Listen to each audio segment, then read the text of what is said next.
We have reached yet the end of another week here during the 2018 session. And of course, earlier this week, many of you know, it was pretty exciting here at the state capitol. On Wednesday, Lieutenant Governor Jeff Collier, as many of you know, originally from Hays, was sworn in as the 47th governor of the state of Kansas.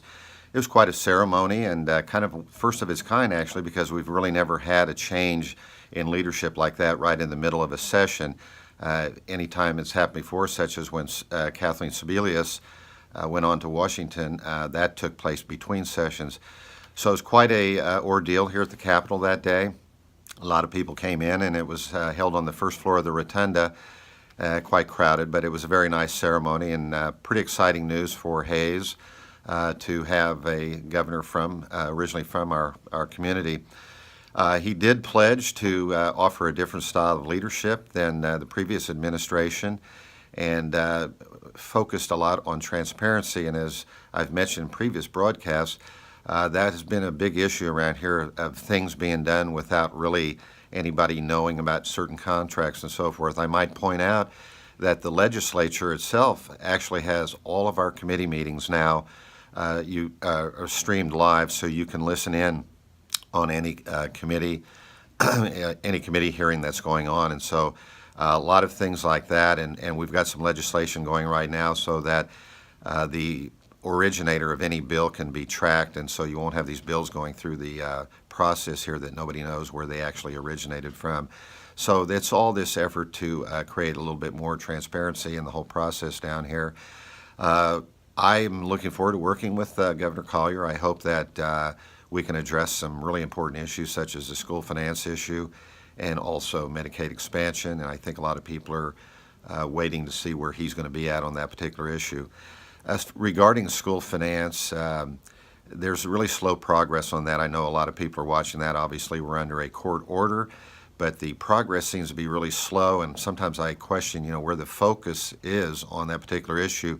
Earlier this week, the Senate President, Susan Wagle, and the Speaker of the House, Ron Reichman, sent a letter to the State Board of Education asking for the dismissal of Dale Dennis, the Deputy Commissioner of Education. Now, Dale Dennis is probably one of the most ethical and honest people you'll ever met, and that was just totally wrong what they did. This man has 50 years of service to the kids in our state through his efforts on K-12 education. He's regarded by many to be the foremost authority in school finance. Other states look to him for advice on how to set up their school finance formulas. And so it was just simply wrong, and obviously the State Board of Education felt the same way.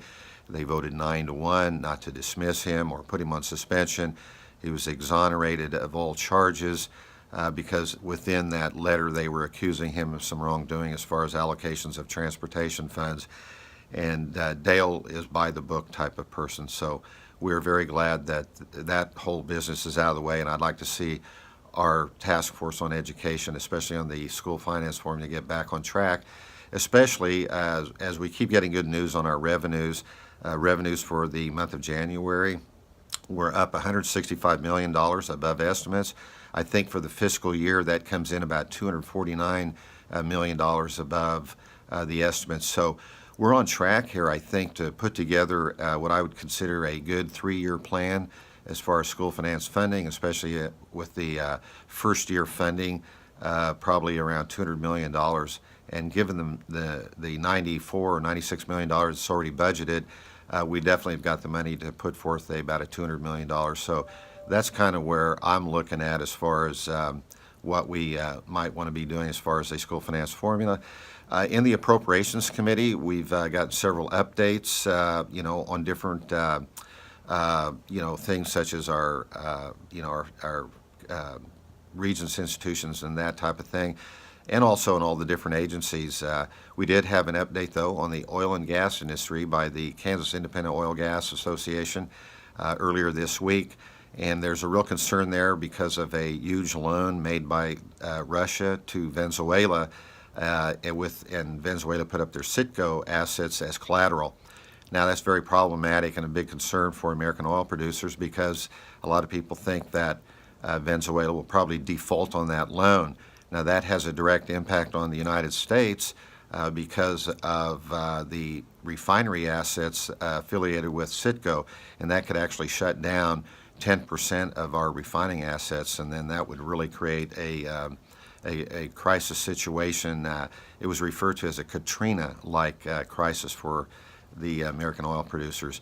So we look at that issue. A lot of people think that that's one of the main causes for a lot of our economic woes here in the state, with the oil and gas industry prices being down where they are here in recent months, and that's had a dramatic effect on our revenues here in the state of Kansas. So we are at the end of another week, and next week I hope that we will get back on track with school finance.